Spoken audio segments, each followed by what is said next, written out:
Diri Zihin YouTube kanalımızın çok değerli takipçileri, hepinizi hürmetle ve muhabbetle selamlıyorum. Bugün çok yeni bir yüzle kanalımız açısından ve çok yeni bir konuyla huzurlarınızdayız. Konuğum Profesör Doktor Ömer Soner Hunkan hocam. Kendisiyle biz Trakya Üniversitesi'nde mesai arkadaşlığımızda oldu ve belli bir süre görüşmüşlüklerimiz, sohbetlerimiz oldu. Ama uzun zamandır yüz yüze gelemedik. İşin doğrusu ben özlemiştim. Ömer Hocam hoş geldiniz. Hoş bulduk hocam. Ben de sizleri özledim. Teşekkür ederim. İnşallah güzel bir program olur. Şimdi çok kıymetli takipçilerimiz, Ömer Soner Hunkan Hocam tarihçi. Çok merak edilen, benim de kişisel olarak esasında genel manada fikrimin olduğu, bilgimin olduğu ama özel ayrıntılarını da çok merak ettiğim bir konuyu gündem yapacağız biz bu programda. Türkler ve İslamiyet. Yani Türkler önemli bir millet. Tarihi çok kadim zamanlara uzanan, çok sayıda devlet kurmuş, imparatorluk olmuş, dünyanın çok önemli bir kısmını hükmü altına almış, doğrudan ya da dolaylı bir millet. Biz de bu milletin mensuplarıyız. Şu içinden geçmekte olduğumuz dönemin sonrasına ilişkin bir takım projeksiyonlar yapılırken, geleceğe dair öngörüler ortaya konulurken de artık bir Türk bin yılının başlayacağı, Türk bin yılının, Türk asrının eşiğinde olduğumuz söylemleri var. Bu bağlamda Ömer Hocam'la konuşacağımız mesele Türkler İslam'la nasıl karşılaştı? Toptan mı Müslüman oldular? Değişik yerlerde, değişik şekillerde mi gelişti bu iş? Nasıl oldu da İslam ve Türk bütünleşti? Bunu merak ediyoruz. Birçok kişi merak ediyor. Birçok program yapacağız biz bu konuda, öyle gözüküyor. Ama bir başlangıç olsun. Türkler İslam'la nasıl karşılaştı, nasıl buluştu, bu süreç nasıl gelişti hocam? Sözü size bırakıyorum, buyurun. Evet hocam, teşekkür ederim. Şimdi hocam şunu da ifade edeyim. Siz bin yıl diye, Türk asrı diye söyleyince aklıma geldi. Aslında normalde bizim devlet olarak İslam coğrafyası dışında İslam'ı kabul edişimizin şu an tam 1000. yılındayız. Yani malum biliyorsunuz İbn Fadlan'ın 922 yılındaki malum seyahatnamesi vardır. İdil Bulgarlarına gittiği. Şimdi 2022'deyiz. Tam 1000 yıl oluyor şu an. Bizim Karahanlılar diye bildiğimiz aslında orijinal adıyla Türk Hakanlığı da 921'de Sadık Buğran vasıtasıyla İslam'ı kabul ettiği için şu geçtiğimiz yılda Hakanlık açısından 1000. yıl idi. Dolayısıyla bu programın hani güzel tarafından bir tanesi de tam bu 1000. yıla ve Türklerin Türk asrının konuşulacağı bir dönemin yıl dönümü olarak rast gelmesi de aslında güzel bir şey. Onu da hani bu arada ifade etmek isterim. Şimdi Türkler ve İslamiyet ya da Türklerin nasıl Müslüman olduğuyla ilgili mevzu gerçekten hem akademik bir konu hem de popüler bir konu. Yani halkımızın da çok merak ettiği, sıkça sorduğu bir konu. Tabii bu konu biliyorsunuz ülkemizde Doğu-Batı bloku şeklinde geçmişte kesin kamplaşmalar vardı. O Doğu-Batı blokunun getirdiği bu kamplaşmada işte Doğu bloku ya da Sol blok diyebileceğimiz kesim işte Türklerin zorla İslam'a girdiği, Türklerin İslam'a girmesiyle beraber İslam'ın Türk emperyal amaçlarında bir vasıta olduğu şeklinde pek çok yayın yaptılar ve bu sol cenahın özellikle kabul ettiği ve öyle görmek istediği bir düşünceydi. Diğer taraftan baktığımızda da resmi tarihçilik ya da sağ tendans açısından baktığımızda da işte Türkler İslam'a giriş sebebi Türklerin işte İslam'ın Türklerin eski inançlarına çok benzediği, dolayısıyla da Türklerin bu vasıtayla kendi istekleriyle gönüllü olarak İslam'a girdiği şeklinde iki kamp söz konusuydu. Şimdi ama geldiğimiz nokta artık dünya globalleşiyor. Şimdi globalleştiği için artık daha farklı bakabiliyoruz, daha farklı pencerelerden bakabiliyoruz. Biliyorsunuz zaten ihtida olayı sadece tarihte olan bir şey değil. Hali hazırda da devam eden, kendi içinde dinamikleriyle globalizmin getirdiği bir takım şeylerle hala devam eden bir şeydir. Dolayısıyla tarihçilikte şu var. Yani tarihçiliğin laboratuvarı yok ama tarihçi tarih metodunu iyi bir şekilde kullanırsa ve günümüze o şekilde bakarsa aslında geçmişin günümüzdeki yansımasıyla geçmişi aslında daha iyi analiz edebilir. Bu böyle bir imkanımız da esasen var. Şimdi Türkler nasıl Müslüman oldu sorusu içinde de aslında bir subjektif taraf var. Yani şöyle söyleyelim, sorunun kendisi açısından da baktığımızda, şimdi Türkler nasıl Müslüman oldu dediğimizde biz Türkleri homojenleştiriyoruz ve tek bir coğrafyaya, tek bir zamana indirgiyoruz. Öyle olunca da işte bütün bu ihtida olaylarını tek bir nedene bağlama ihtiyacı hissediyoruz. Halbuki durum böyle değil. Yani Türklerin İslamlaşma serüveni geniş coğrafyalarda söz konusu olan ve farklı zamanlarda gerçekleşen bir hadise. Dolayısıyla bunları kendi coğrafyasına göre, kendi kronolojik dönemine göre değerlendirmemiz gerekiyor. Bir de bunun üstüne Türklerin sosyo-kültürel yapısı var. Yani Türk milleti, Türk toplumu tarihsel açıdan baktığımızda iki ana unsuru ön plana çıkar. Birisi yerleşik Türkler, yani şehir kültürüyle iç içe olan Türkler, bir de bozkır kültürüyle iç içe olan Türkler var. Şimdi bunların ikisinin de İslam'a girişini tek bir sebebe bağlamak zaten kendi içinde problemli. O bakımdan bunları ayrı ayrı ele almak gerekir. Ayrı ayrı yerine göre, coğrafyasına göre, sosyo-kültürel durumuna göre değerlendirmek gerekir. O bakımdan şimdi günümüz açısından baktığımızda bunu objektif bir çerçevede ve tarih metodunun gerektirdiği çerçevede aslında ele alabilecek bir dönemin içinden geçiyoruz şu an. İşin hani bir tarafı bu. Yani burayı iyi değerlendirmek gerekiyor. Dolayısıyla bu pencereden baktığımızda Türkler dediğimizde aslında bizim kastettiğimiz Türkiye'deki Türkler, yani Anadolu'daki Türkler. Şimdi Anadolu'daki Türklerin İslam'a giriş olayı aslında 10. yüzyıldır yani. 10. yüzyıl. Ne zaman? İşte Türk Hakanlığı diye esas orijinalde Türk Hakanlığı olan Karahanlar diye bildiğimiz devlet 921 yılında Satık Burhan'la birlikte Han seviyesinde, Hakanlık seviyesinde İslam coğrafyasının dışında giriyorlar. Tabi burada bir de parantez açayım ben. Giriyor derken şunu da iyi anlamamız lazım. İhtida olayı, biliyorsunuz ihtida yol göstermek manasında ya da doğru yolu bulmak manasında Arapça bir kelime. Şimdi bizim İslam literatüründe şu var. Baktığımız zaman biz galü beladan beri zaten Müslümandık.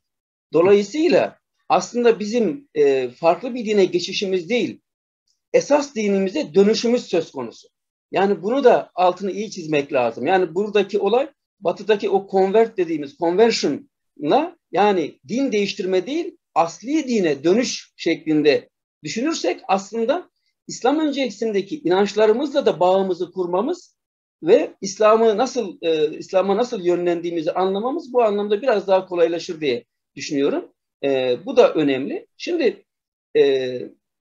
dolayısıyla Orta Asya'ya gitmemiz gerekiyor. Yani biz Anadolu'da İslam'ı kabul etmedik. Anadolu'yu biz İslam adına fethettik. İslam adına fethettiğimiz için biz nerede Müslüman olduk? 10. yüzyılda Aşağı Seyhun dediğimiz, yani bugünkü Orta Güney Kazakistan, işte kısmen Özbekistan'ın doğusunda kalan, işte Seyhun boylarında kalan bölgeler. Bizim İslam'ı kabul ettiğimiz yer burası ve burada da Selçuklar vasıtasıyla, daha öncesinde Türk Hakanlığı dediğim şey Satık Buğrahan, bunların vasıtasıyla devlet olarak İslam'a girişimiz, kitleler halinde İslam'a girişimiz tabi 10. yüzyılda. Halbuki 10. yüzyıla gelinceye kadar, yani İslam'ın 7. yüzyıldaki durumunu düşünürsek veya İslam'ın ilk Orta Asya'ya ulaştığı tabi biliyorsunuz 4 halife döneminin hemen sonunda Hazreti Osman döneminde zaten Müslüman Araplar Ceyhun Nehri'ne dayanmışlardı. Yani İran fethedilmişti, Irak fethedilmişti ve bugünkü Kuzey Afganistan bölgesi olan Belh dediğimiz yukarı Ceyhun sınırındaki Behl'e kadar Müslüman Araplar gelmişlerdi zaten. Ama ondan sonraki süreç özellikle Emeviler dönemini ihtiva ediyor. Emeviler döneminde bu tanışıklık süreci yavaş yavaş artık sizin tam sorunuzun karşılığı olan hocam, bu tanışıklık süreci fiilen aslında başlıyor. Yani bir tarafta Mavera Nehir bölgesinde, yani Ceyhun Nehri ötesi diye söyleyebileceğimiz Mavera Nehir bölgesi tarafında, bir tarafta da Kafkaslar'da Hazarlarla olan münasebetler, siyasi ilişkiler sebebiyle artık doğrudan tanışma var. Ama öncesinde Araplar sadece işte Hazreti Peygamber'in hadislerinde Türklerle ilgili bazı bilgiler var. İşte Türkler size dokunmadıkça siz de onlara dokunmayın. Yani bu bir askeri stratejinin aslında ifadesidir. Hazreti Ömer'e de dayandırılır kısmen bu hadisler. Dolayısıyla böyle bir strateji var. Türkler size dokunmadıkça siz de onlara dokunmayın şeklinde. Bunun dışında da Beni Kantura diyebilir. Yani klasik İslam literatüründe Türkler Beni Kantura. Yani Hazreti İbrahim'in Türk hatunundan olan çocuklar. Bunlar işte Orta Asya'ya gidiyorlar ve orada işte bu Türk milleti dediğimiz, Türk kavmi dediğimiz kavim aslında kendi hikayesine başlıyor. Yani İslami literatüre baktığımız zaman klasik anlamda bunu görebiliyoruz. Fakat buradaki sıkıntı şu, İslami literatür açısından. Şimdi İslam tarihçiliği yeni doğmuş bir tarihçilik bu dönemde. Yani Türklerle tam karşılaştıkları sırada 8. yüzyılın başlarında 714'lerde mesela Kuteybe Maverauniyer'i fethetmek için mücadeleler yaptığı sırada düşündüğümüz zaman İslam tarihçiliği daha henüz doğmuş bile değildi.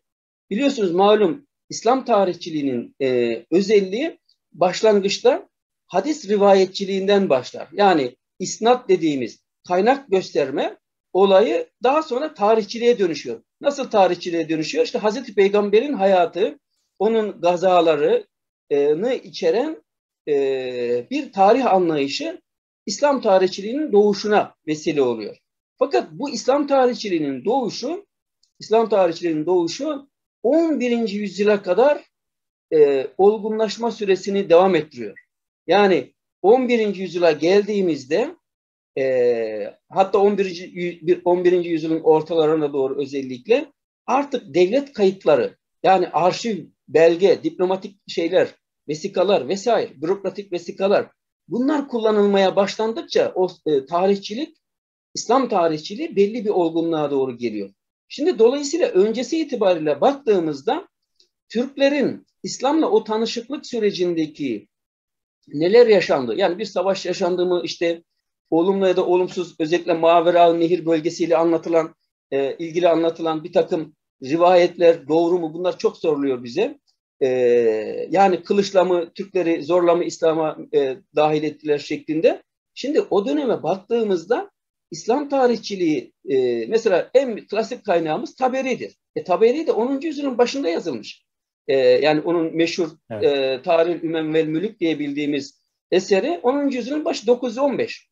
Şimdi onun öncesinde Futuhul Buldan var, Belazür'ün vesaire, ama şimdi bunlara baktığımızda daha çok rivayetleri nakletmiş ve bu rivayetler tabiri caizse tarihçilik açısından söylersek dedikodu mahiyetinde veya harp psikolojisini yansıtan bir takım rivayetler şeklinde.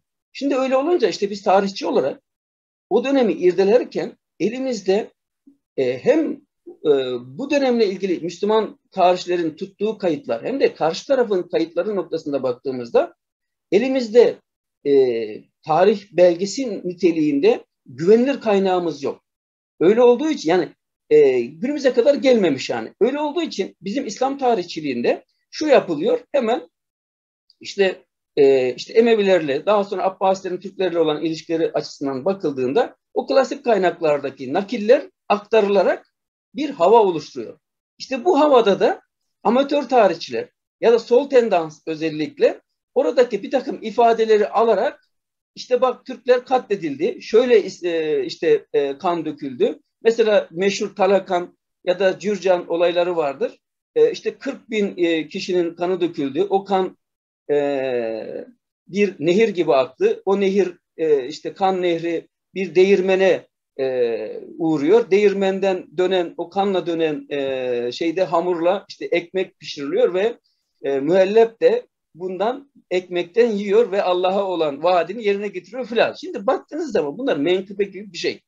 Dolayısıyla bunlar üzerinden biz objektif anlamda bir Türklerin İslam'a girişini kaydedemeyiz, yazamayız. Ama bunun yerine mesela ben şöyle bir örnek vereyim. Mesela 11. yüzyıla geldiğimizde Ebu'l-Fazl Beyhaki'nin meşhur Mesudi Tarihi diye bildiğimiz Gazneli Tarihçinin yazdığı meşhur eseri vardır. Şimdi baktığınızda Ebu'l-Fazl Beyhaki doğrudan doğruya diplomatik vesikaları, bürokratik kayıtları yani arşiv belgelerini kullanıyor. Ve o belgelerle o kadar itinalı bir eser ortaya koyuyor ki şimdi o esere mi güvenirsiniz? Böyle bir esere mi güvenirsiniz? Yoksa işte birkaç asır önce yazılan Taberi gibi ya da diğer benzeri eserlerdeki bilgilere mi? İşte bu açıdan bakıldığı zaman özellikle ilk karşılaşmalar fiili olan Türklerle Müslüman Arapların ilk karşılaşmalarıyla ilgili maalesef güvenilir kaynaklara bugün sahip değiliz. Olmadığı için de bu popüler tarihçiliğe malzeme yapılmıştır günümüzde. Halbuki durum böyle değildir. Çünkü neden? Mavera-Nehir bölgesindeki Türk nüfuzu özellikle biraz önce sizin hani sorduğunuz gibi İslamiyet ortaya çıktığında aslında Orta Asya'da Göktürkler vardı. O zaman Hazreti Peygamber dönemi itibariyle söylersek Göktürkler vardı. Özellikle Batı Göktürkler ön plana çıkıyor. Fakat Göktürklerin özellikle yani işte 744'lerdedir tamının yıkılması.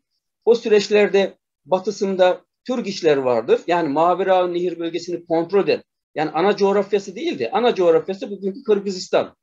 Orta Güney Kazakistan olan Türgişler bu Mavera-Nehir bölgesindeki ekonomik menfaatlerini elinde tutmanın mücadelesini veriyor Müslüman Araplara karşı, işte Emevilere karşı.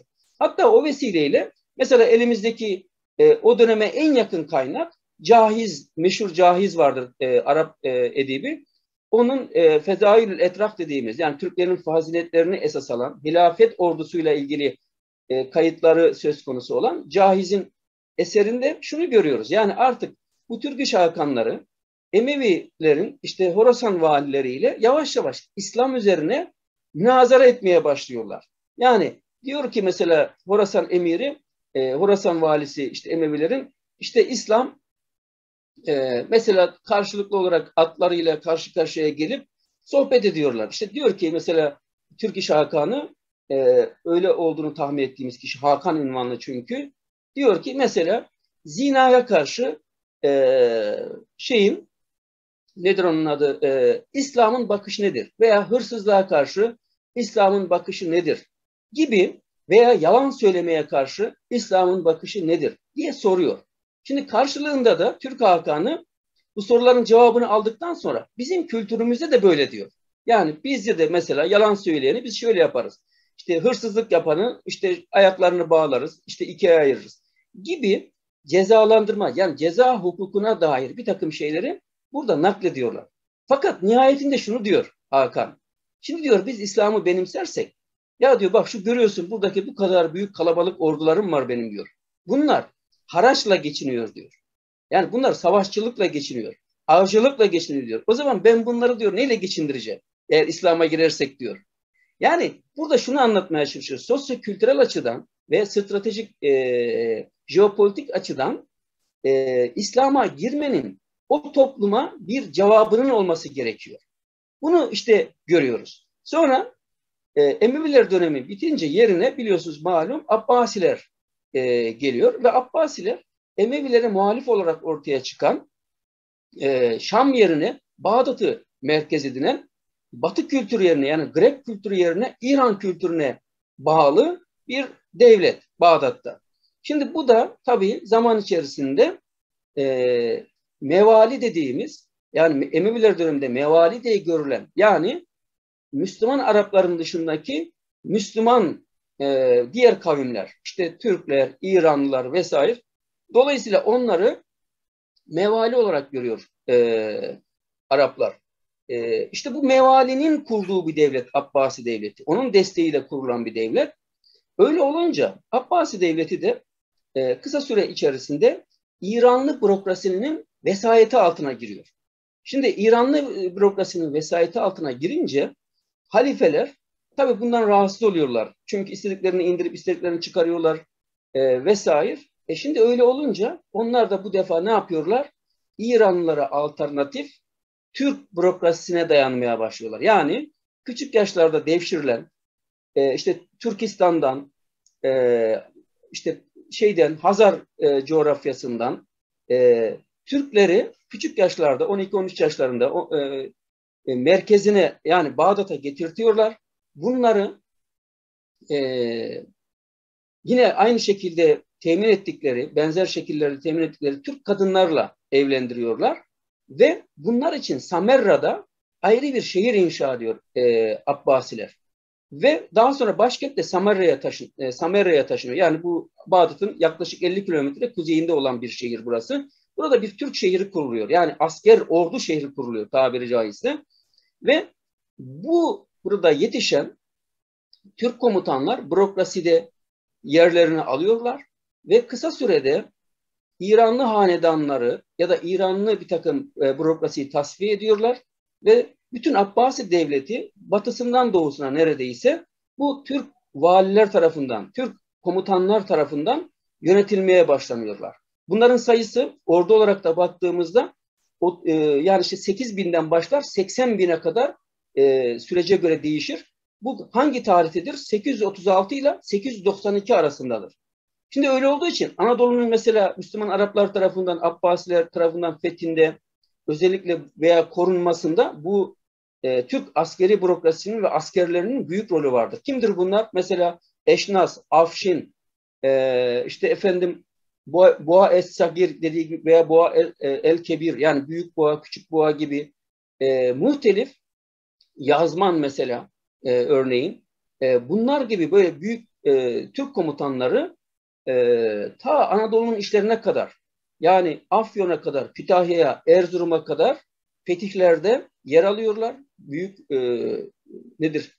katkı sağlıyorlar. Aynı zamanda da Abbasi Devleti'nin içerisindeki isyanların bastırılmasında İran coğrafyasındaki muhalif hanedanların veya valilerin bastırılmasında büyük roller oynuyorlar. Yani özetle bu Türkler sadakatleri ve yetenekleriyle Abbasiler tarafından tercih ediliyorlar ve bu vesileyle de İslam'la tanışma noktasında özellikle İslam coğrafyasının hemen hemen özellikle Orta Doğu, Ön Asya açısından baktığımızda olduğu her yerde bir şekilde bu Türkistanlı, Hazarlı veya Orta Asyalı Türkler bir şekilde buraya geliyorlar. Şimdi bu Türklerin özelliğini, bu Türkler Caiz'de ifade edildiği gibi vatan sevgisi çok yüksek olan kişiler bunlar. Yani Caiz diyor ki Türkleri diğer milletlerden ayıran en önemli özellik vatan sevgisidir diyor. Bunlar diyor gelmişler oradan hala vatanım diyorlar diyor.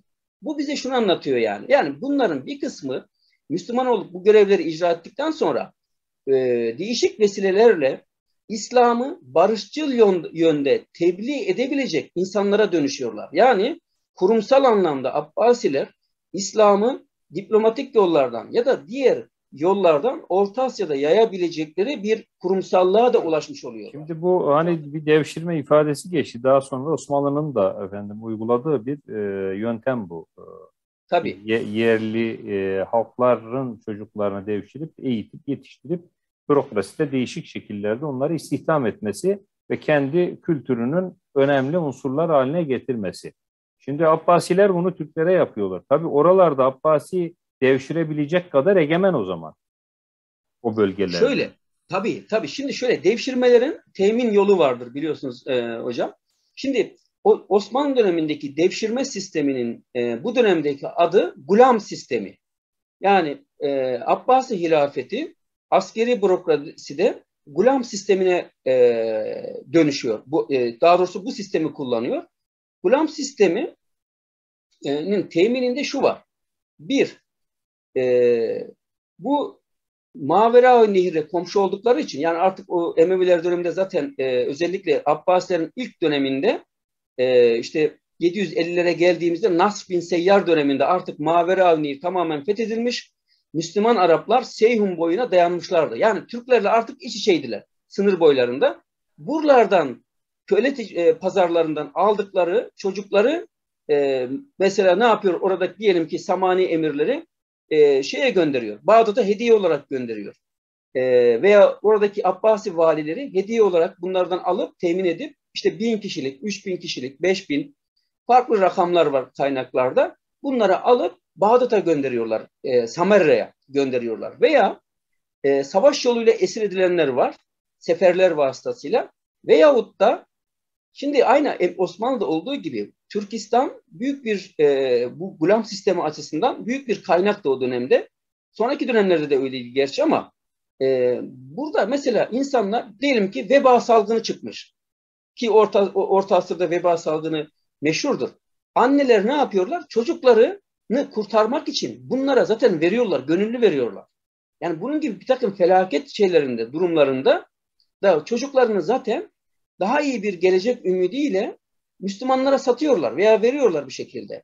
Buradan temin edilenlerin iyileri de seçiliyor. Belli eğitimlerden geçtikten sonra gulam sistemine dahil ediliyorlar. Gulam sistemine dahil edildiklerinde onları yetiştiren komutan da Türk. Yani Türk gulamları Türk komutanlarına teslim ediyor. Bunların sayıları vesaire vardır. Yani bu sistem özellikle Nizam-ı Mülk'te de anlatılır. Dolayısıyla bu vasıtayla İslam'ı Türkler öncü diyebileceğimiz bu gulam bürokrasiyle, askerlerle İslam coğrafyası zaten tanınmış durumda. Şimdi o vatan sevgisi dedim ya hocam. O vesileyle de artık yavaş yavaş o kendi coğrafyalarıyla da bağlarını kuruyorlar. Yani bunların hepsi asker olmuyor. Bir kısmı ilmiye teşkilatında ya da edebi alanda şiir yazıyor, işte bir takım eserler bırakıyor. Bunlar kurumsal anlamda tebliğ metodu Abbasilerde gelişmekle birlikte işte bunlar artık yavaş yavaş Orta Asya'ya gidip orada İslam'ı anlatmaya başlıyorlar. Şimdi nasıl anlatıyorlar? Ribat dediğimiz bir de ribat var. Yani ribat Seyhun boylarında, Maveraun Nehir'de, Seyhun ötesindeki o bozkırlarda başlangıçta savaş amacıyla yani atların bağlanması, karargah edilmesi amacıyla kurulmuş küçük yapılar. Yani kalecik diyebiliriz biz bunlara. Küçük yapılar.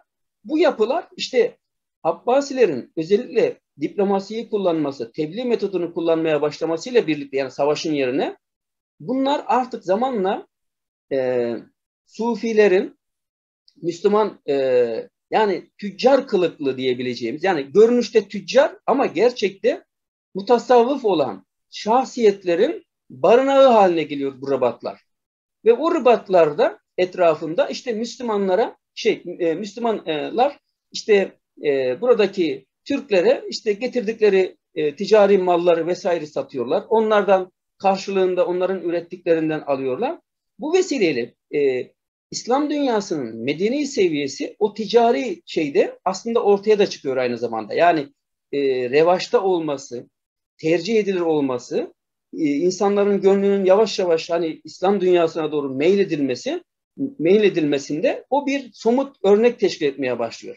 Diğer taraftan da tebliğ metodu açısından da belli bir artık gelişim söz konusu. Ben bunu şununla anlatayım hocam. Mesela 800'lü yılların başında yani 840 o civarlarda mesela Nişabur'da yetişmiş bir tane tüccar Mavera Nehir, Güneybatı Mavera Nehir dediğimiz Huttal muhtemelen. Yani bugünkü Tacikistan tarafları filan. Oralara geliyor ve bakıyor ki bir tane Karluk Türk'ü yani çünkü o coğrafyada yaşayanlar Karluk Türkleri. Karluk Türk'ü ne yapıyor? Bir mabette işte erguvani denilen bir takım elbiseler giymiş. Saçı tıraşlı. Muhtemelen Budist rahip. Yani ama bir Karluk Türk'ü yani. El Şakik şeyin de adı Müslüman tüccarın da ona diyor ki ya diyor yani sen diyor şimdi diyor bu tapınakta işte bu putlara tapıyorsun. Bu diyor şirk diyor. Yani sen diyor bunları terk et. Sen bunları terk et. Allah diyor senin rızkını verir başka yerden diyor. Şimdi öyle deyince adam da diyor ki Karluk Türk'ü de ona diyor ki yani şimdi diyor peki diyor Allah benim rızkımı verirse Allah senin rızkını niye Nişabur'da vermedi de burada arıyorsun diyor. Şimdi bu adam ona cevap veremeyince, işte bir tüccar yani, ona cevap veremeyince, işte el Şakik el Belhi olması lazım o. Diyor ki işte bu laftan sonra diyor, bütün diyor malımı mülkümü sattım, Nişabur'a gittim, orada kendimi ilim tahsil ettim ve ondan sonra kendimi bu işe adadım diyor. Yani iddia. Yani bunu şunu anlıyoruz hocam. Tebliğ metodu daha yeni gelişiyor. Yani tam o hani insanları müzakereyle ikna edebilecek yöntem daha 8. yani 9. yüzyıla geçerken daha yeni yeni gelişmiş yani. Bunu anlıyoruz biz buradan. Ve nitekim bu büyük bir sonuç veriyor. Mesela Fergana bölgesine geldiğimizde işte bugünkü Özbekistan'ın başkenti Taşkent. O zaman işte Arapça kaynaklardaki adıyla Şaş. Geldiğimizde mesela El Amaş, bu Nesefi'nin El Kant diye meşhur eseri vardır. Orada geçer. Mesela diyor ki El Amaş'la El Maaz ikisi birlikte diyor. Onun ikisi eliyle diyor. Şeyde Fergana bölgesinde 100.000 insan İslam'a girdi diyor. Yani şimdi bu abartı olabilir, hiç önemli değil ama ikisinin eliyle sadece 100.000 insan tebliğ ile, yani bu savaşta falan değil, tebliğ ile İslam'a girdi diyor kaynağımız. Şimdi biz bunu nereden anlıyoruz doğru olduğunu? Başka bir kaynakta diyor ki 840 yılında, yani işte bizim konumuz ilk Müslüman Türk Devleti diye bildiğimiz, Karahanlılar diye bildiğimiz Türk Hakanlığı'nın bilinen ilk Hakanı Bilge Kadırhan döneminde, Bilge Kadırhan'ın yaşadığı sırada Müslümanlarla Hakanlık arasında sınır şehri olan Taşkent'in, Şaş'ın Türk beldeleri içerisinde, Türk şehirleri içerisinde ilk Müslüman olan şehir olduğunu bir başka kaynağımız bize söylüyor. Kaç tarihinde? 840 yılında olduğunu söylüyor. Bu da başka bir kaynaktaki bilgiyi bize doğruluyor yani. Şimdi öyle olduğu için işte o tebliğ metodu önemli. Diğer taraftan baktığımızda Karahanlılar diye bildiğimiz Hakanlık geniş bir coğrafyaya, yani Seyhun boylarına batıda dayanmış, doğuda da Uygur bölgesine kadar gidiyor.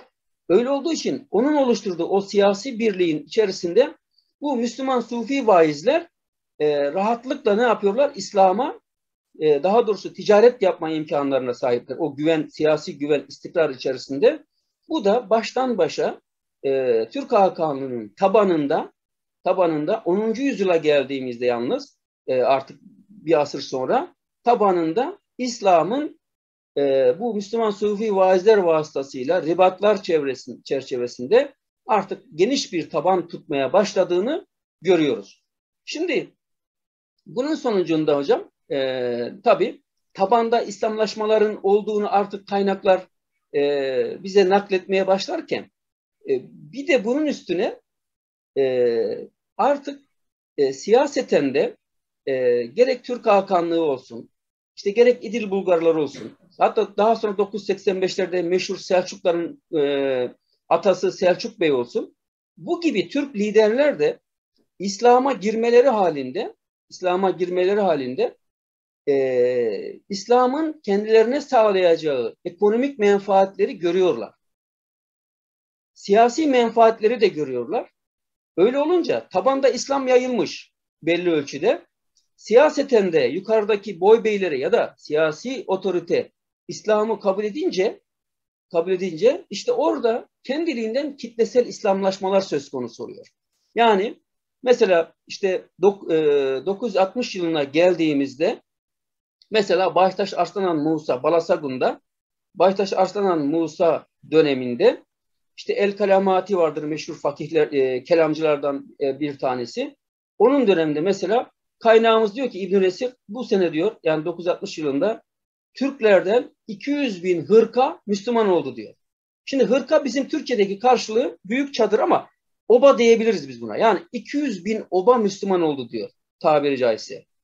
Şimdi bu 200.000 oba abartı olabilir. Yani her obada bir kişi kabul etse bile 200.000 eder. 200.000 de o dönemin şeyinde gene büyük rakam. Ama diğer bir obada 20 kişi olduğu düşünülürse veya bir büyük çadırda bu 4 milyona kadar çıkan büyük bir rakam.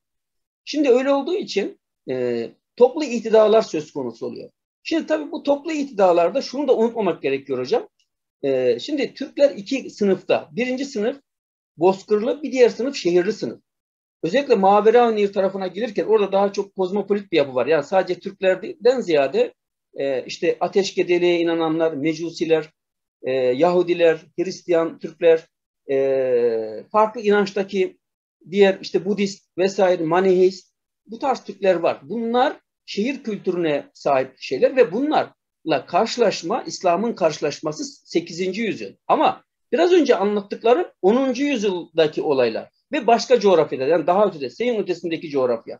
Şimdi ikisini karıştırmamak lazım. İlkinde hem erken dönemde tebliğ metodu gelişmemiş, daha çok ekonomik, ticari, siyasi, askeri şeyler ön planda daha ziyade ve 8. yüzyıldaki Maveraunehir'in o kozmopolitik yapısındaki kültür ve medeniyet seviyesi oraya gelen Arap güçlerine karşı, Müslüman Arapların seviyesine karşı daha gelişmiş durumda. Mesela örnek, bunu bazen işte kaldıramıyor bizim bazı hocalar falan ama şöyle ki, yani şimdi biz İslam'da vakıf sistemi var. Vakıf sistemini biz nereden aldık? Yani Müslümanlar vakıf sistemini nereden öğrendi? Baktığımız zaman tabii bu değişik nazariyeler var ama en önemli nazariyelerden bir tanesi de Maveraunehir'deki Budist viharalardır. Yani Budist medreselerdir, Türkçesiyle söylemek lazımsa, ve onların sistemidir yani. Biz o sistemi ne yapmışızdır? Vakıf, İslam, işte Arapların işte malum biliyorsunuz diğer sebepler de var tabii ama o sistem taklit yoluyla İslam coğrafyasına girmiş. Yoksa vakıf sisteminin İslami olmadığını o dönemdeki zaten biliyorsunuz hocam fakihler, ülema tartışmıştır zaten. Yani dolayısıyla örnek bir tanesi bu. İşte aynı şekilde medrese sistemi yine oradan. Bunun modern sistemini kuran mesela Türk Hakanı'nda Tamgaçan İbrahim'dir. Semerkant'ta 1066 yılında kurmuştur bunu. Dolayısıyla o sistem sonra Nizamiye medresesine nakledilmiştir ve o şekilde İslam dünyasında kurumsal nitelikli medreseler yayılmıştır. Yoksa öncesini biliyorsunuz hocam, yani medrese normalde Araplarda Hazreti Peygamber döneminden beri var ama bunlar daha çok tesadüfi diyebileceğimiz, yani bir mescidin kenarında ya da bir evde verilen daimi hocaların ya da daimi öğrencilerden ziyade gönülle dayalı bir sistem. Ama bunun bir sisteme dayanması, ayrı ayrı binaları, daimi maaşları, enflasyona göre ayrılanan burs ve maaşlar gibi pek çok, bu vakıfnamesine baktığımızda Tamgaçan İbrahim'in bunu görebiliyoruz. Dolayısıyla işte 8. yüzyıldaki Maveraunehir'deki medeni seviye karşılaştırıldığında o Maveraunehir'deki mesela Kabaç Hatun olsun, Türkşade olsun, Belt'teki Nizep Tarhan olsun, bunlar zaten İslam'ı kabul ediyor ama tabanda İslam yayılmadığı için bu iş farklı mecralara gidiyor bu dönemde. Çünkü neden? Bir de şu var. Maveraunehir Bağdat'a uzak bir bölge. Bağdat'ta iktidara muhalif olanların hepsi nereye kaçıyor? Şeye kaçıyor, Maveraunehir'e kaçıyor. Onların kendi aralarındaki iktidar mücadeleleri, fikri mücadeleleri oradaki yerel halkın ya da idarecilerin ister istemez isyancı ya da mürtet olarak nitelendirilmesine sebep oluyor. Onun sebebiyle orada bir takım kaynaklara yansıyan bir takım olumsuz hadiseler var. Ama bu İslamlaşmayla alakalı değil. Bu Abbasilerin veya öncesi itibariyle Emevilerin kendi iç siyasetinden kaynaklanan farklı sıkıntıların bir sonucu. İşte mesela meşhur Mukanna olayı vardır Maveraunehir'de, Mübeyyize hareketi vardır. Şimdi o hareket tamamen işte Horasani'nin meşhur Ebu Kasım neydi? Meşhur Horasani'nin, yani Abbas Devleti'nin kuruluşundaki Ebu Müslim Horasani'nin Abbas Devleti'nden tasfiye edilmesinin sonucunda çıkan olaylardır yani. Şimdi baktığımız zaman bunlarla İslamlaşmayı karıştırmamak lazım. Bir, bu 8. yüzyılın başlarında olan bir şey bir de. Ama biz hangi asırdan bahsediyoruz? Biraz önce anlattığım o Müslüman mutasavvıf Sufilerin Türk Hakanlığı ülkesinde ya da Seyhun ötesinde Oğuzlar, Karluklar, işte İdil Bulgarları, buralardaki İslam'ı yaymalarında bunlar bozkırlı olan Türkler ve bunlar ilkinden farklı olarak gök tanrı inancına inanan, yani şöyle söyleyelim onu, Göktürk Devleti hocam biliyorsunuz büyük bir imparatorlukken tek dine doğru bir geçiş oluyor doğal olarak. Yani tek imparatorluk, tek din anlayışını, gök tanrı inancını ön plana çıkarıyor. Fakat Göktürk Devleti dağılınca bunun altındaki inanç da bu ölçüde, yerel ölçüde ritüellerle birbirinden farklıymış gibi gözüküyor. Ama hepsi bizim klasik anlamda şaman kültürü dediğimiz gök tanrı inancına bağlı Türkler. Bunlar bozkırlı ve yazılı dine mensup değil bunlar. Ama 8. yüzyıldakiler yazılı dine mensup. Yani işte Mecusiliğin kitabı var. Budizmin kitabı var. Hristiyanlığın, Yahudiliğin zaten var. Dolayısıyla bunlardan insanların, yani kitabi olan ve kitabi hukuka dayanan, ekonomiye dayanan, sisteme dayanan bir ortamda ihtida olayları eğer illaki olacaksa uzun bir zamanı gerektirir. Siz bunu kısa sürede yapmak isterseniz işte orada savaş ya da bir takım zor kullanmalar ya da münafık diyebileceğimiz ya da mürtetlik gibi şeyler orada doğal olarak ortaya çıkar. Kısa süreye yayarsanız bunu. Dolayısıyla Anadolu'ya gelen Türklerin İslam'a girişiyle o Maverane'deki Türkler arasında bir bağ yok. Bizim bağımız Seyhun ötesinde. O zaman çünkü Anadolu'ya gelen Türkler Seyhun ötesindeydi. Ve 10. yüzyılda bu irtibat kuruluyor. İşte oradaki Türkler kitabi bir dine mensup olmadıkları için sözlü inanca, yani gök tanrı inancına mensuplar. Gök tanrı inancı da nedir? Dinin ibadet şeklinin ortadan kalkmış olduğu, daha çok böyle bazı küçük ritüellerle devam eden ve bir de zor zamanlarda, hastalıkta vesairede işte şaman kültürünün gerektirdiği bir takım ritüellerle devam eden bir inanç. Şimdi bu inançta şu var: ekonomik örgütlenme yok. Yani sağlam bir ekonomik, inanca dayalı sağlam bir ekonomik örgütlenme olmadığı için daha iyi bir ekonomik menfaat karşılığında veya strateji karşısında hem toplumsal olarak hem de devlet olarak İslam'a dönmeleri bunların kolay olmuştur. Çünkü zaten medeni sahalara komşu olan bozkırlılar eninde sonunda medeni sahanın dinini kabul ederler. Yani bu vazgeçilmez bir şeydir. Çünkü orada var olmak, orada yaşamak, oraları fethetmek, onlarla iç içe olmanın başka yolu yok. Öyle olduğu için işte Hakanlık dönemine 10. yüzyıla geldiğimizde 960'da mesela böyle kalabalık bir kitle önce tabanda sonra siyaseten yukarıda birleştiği için geniş kitleler İslam'a giriyor. Şimdi Hakanlık İslam'a girdikten sonra zaten iş kolaylaşıyor. Neden? Çünkü artık Hakanlık İslamlaştırma politikasını bu defa bizzat kendisi yürütüyor. Artık ne Abbasiye, ne Emeviye, ne de başka bir güce gerek kalmıyor yani. Hocam burada bir şey sorabilir miyim? Bu Buyurun. Anlattıklarınız çerçevesinde bir yerleşik olanlar var, şehirlerde yaşayan Evet. Türk kavimleri var, toplulukları var. Bunlar belki kozmopolit bir yapının da parçasılar zaman Tabii, zaman. parçalar. Bir aynen. de bozkırda olanlar var. Şimdi bunların Tabii. ikisinin de İslamlaşma süreci, sebepleri, gerekçeleri, zeminleri farklı farklı. Ama ikisini Aynen. birden düşünerek ben diyorum ki şöyle bir şey merak ediyorum. Bizim Müslümanlarla, Abbasilerle, Emevilerle, Müslüman devletlerle Türklerin kurumsal olarak, bir toplum olarak, bir devlet siyasi organizasyon olarak savaştıkları bir durum vaki mi bu 10. asra kadar? Evet. Şöyle hocam, şimdi o ayrımı şöyle yapmıştım biraz önce ben. Emevilerin ve Abbasilerin Türk devletleriyle savaşları var. Mesela kimle var? Hazarlarla var. Fakat Hazarlar Müslüman oldu mu? Olmadı. Ben onu anlamak adına bunu soruyorum. Aynen. Zaten. Evet, aynen. Çünkü tabii hocam. Hazreti Peygamber'e, yani demek ki savaşla Müslüman olunmamış hocam. Hazreti Peygamber'e isnat edilen, atfedilen Türkler size dokunmadıkça siz de onlara sakın dokunmayın ikazı var. Şimdi bu bir strateji. Yani Türkler savaşçı bir millettir. Onlar bu işleri çok iyi bilirler. Onlarla durduk yere savaşırsanız zarar görmeseniz bile muzaffer de olamazsınız. Diyelim böyle yorumlayalım. Tabii. Hocam orada aklıma geldi. Hazreti Ömer de onu diyor zaten. Yani şimdi Türklerle savaşmanın kârı yok diyor. Çünkü onlardan ne alacaksın? Maddi olarak hiçbir şey alamazsın diyor yani. Onun için onunla uğraşmaya gerek yok. Onlar bize saldırmadıkça bizim onlara saldırmamızın anlamı yok diyor. Dolayısıyla şimdi bu sizin Hazarlarla savaştılar ama onlar da zaten Müslüman olmadılar.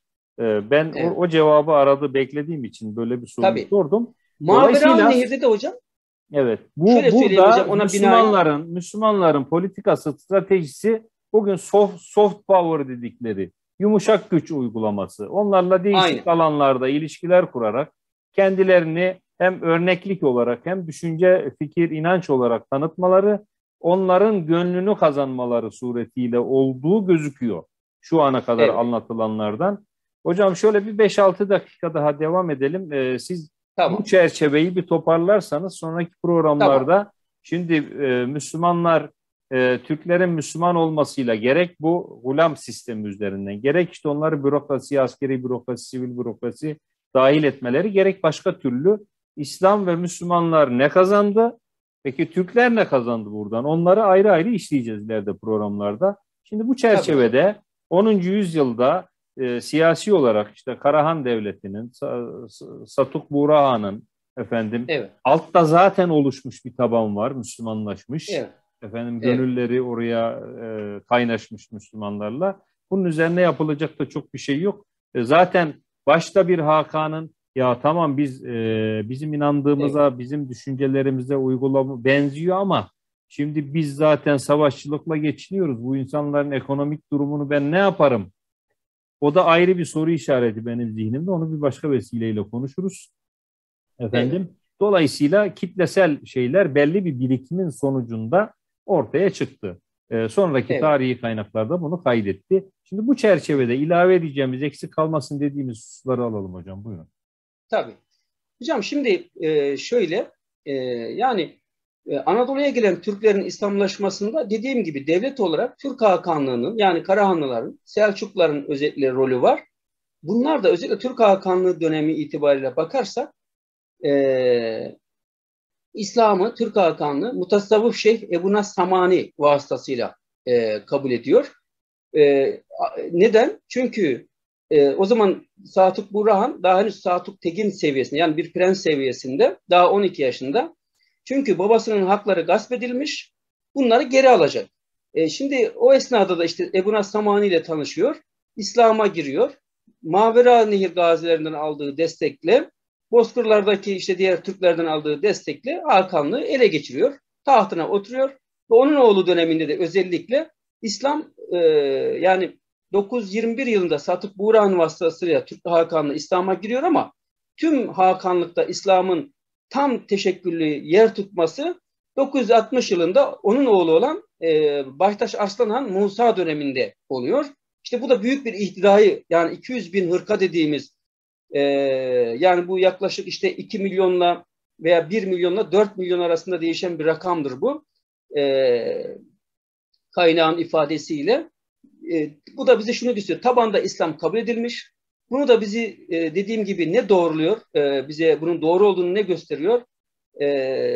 10. asırın meşhur coğrafyacıları vardır.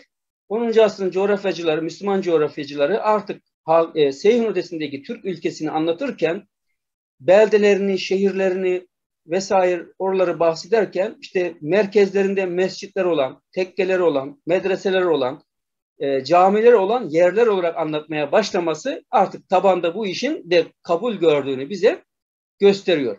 Sonrasında ise Türk Hakanlığı özellikle İslamlaşma politikasını doğrudan benimsediği için artık devlet olarak diğer Türkleri anlatması daha kolay. Onların çünkü ne istediğini bilen birisi. Ne yapıyor burada Hakanlık? İki şey yapıyor. Bir, Türklerin neye ihtiyacı var? Yurtlara ihtiyacı var. Çünkü bu insanlar hayvancılık yapıyor. Geniş sahalarda meralara ihtiyacı var. Doğudan yani Moğol bölgesinden tazyik görüyor. Batıya doğru kaçmak zorunda kalıyorlar. Bunlara yer lazım. İşte Hakanlık da ne yapıyor? Bunları alıyor. Müslüman olup olmamasına bakmaksızın ülkeye biner çadır halinde aynı günümüzdeki yani mülteci olaylarında olduğu gibi bunları iskan ediyor. İskan ettikten sonra bunlara çadır yardımı yapıyor. İşte değişik bir takım devlet yardımları yapıyor. Ve bunların arasına işte Müslüman sufi vaizleri gidiyorlar. Bunları İslam'a davet ediyorlar. Ve bunların önemli bir kısmı o kaynağın ifadesiyle İslam'ı kabul ediyorlar. Mesela bir örnek vereyim. Mesela 1043 yılında bakın 11. yüzyılın ortasına geliyoruz. Hala kitlesel İslamlaşma devam ediyor. Yani bu birden olan bir şey değil. 1044 yıllarında mesela kuzeydeki İdil Bulgar bölgesi olan Kazan yani bugünkü adı Kazan o zamanki adı Bulgar şehri. Bulgar şehrinden güneyde Balasaguna yani Kırgızistan coğrafyasına bugünkü adıyla Türk Hakanlı coğrafyasına gelip giden göçebe Türklerden, hayvancılıkla uğraşan Türklerden 10 bin 10 bin hırka İslam'a girdi ve bunlar diyor o sene 25 bin koyun kestiler Kurban Bayramı'nda diyor. Şimdi bunlar bize şunu gösteriyor. Yani hocam bunun izleyicilerimizin anlaması için ben şöyle tarif edeyim. Şimdi nice peygamberler geldi, bir kişi bile iman etmedi. Yani şimdi öyle bir ortamda biz 10 binlerden bahsediyoruz. Yani İzaca hani okuyoruz orada, insanlar hani dalgalar halinde İslam'a girdiğini görünce hani tövbe et, Allah tövbeleri daima kabul eder. Şimdi yani insanın aklına o geliyor zaten burada.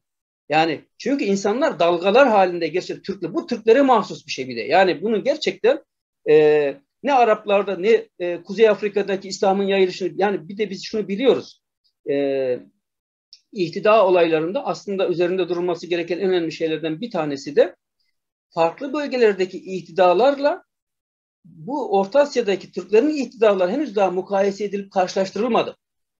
Yani bu mesela bir İran'ın ihtida olayı nasıl oldu? Bunlar ele alınıp Türklerle ya da işte Türklerinki Kuzey Afrika'dakiyle veya Arapların ihtidasıyla bunlar henüz daha bu sahada çok şey yapılacağını gösteriyor.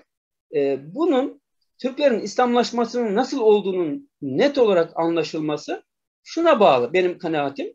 Sosyal bilimlerde her alanın bu sahada çalışmalar yapması lazım. Başta antropoloji olmak üzere. Biz de biliyorsunuz antropoloji çok geç gelişen, kurulan bir disiplin. Dolayısıyla bu sahalarda işte ilahiyat sahası olsun, felsefe olsun, sosyoloji olsun, psikoloji olsun hiç fark etmez. Edebi literatür vesaire bu alanlarda çalışmalar arttıkça bu kendiliğinden ortaya çıkacaktır diye düşünüyorum ben. Ama ben tarihçi olarak hani benim bu noktada söyleyebileceğim esasen ana çerçeve olarak söyleyeyim. Bunlardan ibaret hocam. Evet. Hocam çok teşekkür ediyorum. Şimdi başta iki tez ortaya koyduk. Birisi biraz daha sosyalist, Marksist, materyalist perspektiften bakanlar. Evet. Birçok toplum gibi efendime söyleyeyim. Oralarda da tartışılır ama Türklerde kılıç zoruyla Müslüman olduğu tezi. Diğer taraftan da hayır efendim bizim zaten geleneksel olarak inançlarımız İslam'a çok yakındı. Biz hazırdık. Karşılaşınca da kabul ediverdik diyen bir şey. Yok. İkisi de bir şablon ama gerçek evet. Bu ikisinin arasında bir yerlerde fakat ikincisine daha yakın duruyor. Evet. Çünkü bir takım sosyal, siyasi, iktisadi şartlardan dolayı efendim insanlar yerleşik olanlar ve bozkırda yaşayanlar olarak iki farklı süreç işliyor gördüğüm kadarıyla ama bu bir savaşla, bu bir kanla, bu kılıçla olmuş bir şey değil. O gözüküyor zaten. Efendim bu programda bu açığa çıktı. Peki bu ne getirdi iki tarafa da? Efendim ve bugün eşiğinde bulunduğumuz işte 1000. senesi yıl dönümü ve yeni bir 1000 yıllık dönemin başlangıcı biz Türklerle İslam'ı, Türklerle dünya hakimiyetini yahut egemenliğini ne diyeceksek ona efendime söyleyeyim konuşuyoruz. Böyle bir noktaya geldik. Daha sonraki programlarımızda hocam başka ayrıntılara da girelim. Bir genel çerçeve çizdik. Neticede bu bir YouTube kanalında yapılan bir program. Akademik evet. Bir faaliyet değil. Ama hem akademik gerçekleri, tarihi gerçekleri hem de sosyal alanda insanların zihnini kurcalayan, merak uyandıran hususları biz bir araya getirmiş olduk. Ben çok teşekkür ediyorum. Sağ olun, var olun hocam.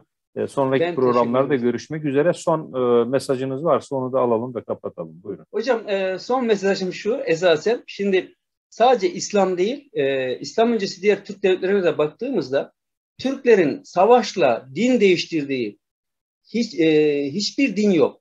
Yani ne Maniheizm, mesela daha önce Maniheizmi kabul etmiştir, Budizmi kabul etmiştir kısmen elit tabaka açısından bakarsak. Ondan sonra işte farklı inançlar var. İşte Hristiyan olan Türkler var, farklı inançta diğer Türkler var. Ama hiçbirinin hikayesinde şu savaş yapıldı, bu savaşta yenilen Türkler şu dine geçti şeklinde benim rastladığım hiçbir bilgi yok. Bunu hani açık bir şekilde söyleyeyim. Bu İslam için de bu şekilde geçerli.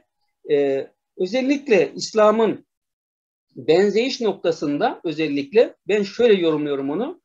İslam'a girdikten sonra İslam'ın idrak edilmesinde Türklerin çok zorluk çekmediğini, o benzeyişten dolayı çok zorluk çekmediğini şahsen düşünüyorum. Dolayısıyla da zaten bizde hani böyle Arap İslam tarihi açısından bakarsak ihtidat olayları vardır mesela onlarda.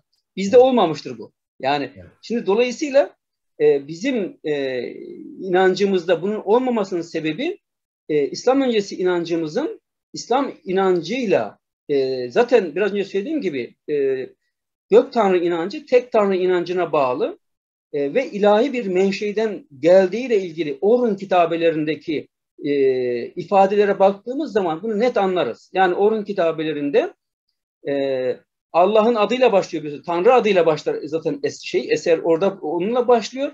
İlk okunan da Tanrı kelimesidir o şeyde. Thompson onu ilk okuduğunda Tanrı kelimesinden çözüyor bütün o hepsini yazıyı. Evet. Dolayısıyla oradaki ifadelere baktığımızda Tanrı iradesiyle kazandım. Tanrı irade ettiği için işte şöyle oldu. Tanrı'ya yani her şey oraya bağlanıyor. Her şey onun iradesine bağlanıyor şeyde. Bu İslam anlayışının da temel felsefesi bu zaten benim görebildiğim Çok kadarıyla. doğru hocam. O bakımdan hocam ben son söz olarak daha uzatmayayım. Teşekkür ediyorum bu fırsatı verdiğiniz için. İnşallah ileriki programlar şayet olursa anlatmaya devam ederiz hocam. Teşekkürler. Hocam, Sağ çok olun. teşekkür ederim. Bu son yaptığınız tespiti ben biraz daha güncele getireyim.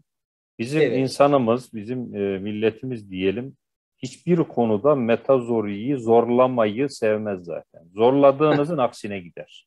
Bu bugün de Aynen. geçerli bir genetik özelliktir. Buradan herkes kendine düşen payı almalı. Zorlayarak, sıkıştırarak, efendime söyleyeyim, baskı kurarak bu insana, bizim insanımıza, Türk insanına bir şeyi benimsetmek, kabul ettirmek ve yaptırtmak mümkün gözükmüyor. Bugün de bu böyle. Ben de bunun altını çizeyim ve birlikte kıymetli takipçilerimize, izleyenlerimize hürmetlerimizi sunalım. Efendim bir programın sonuna geldik.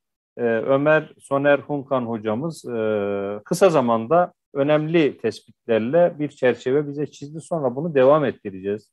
Kaç program çıkar ben de bilmiyorum.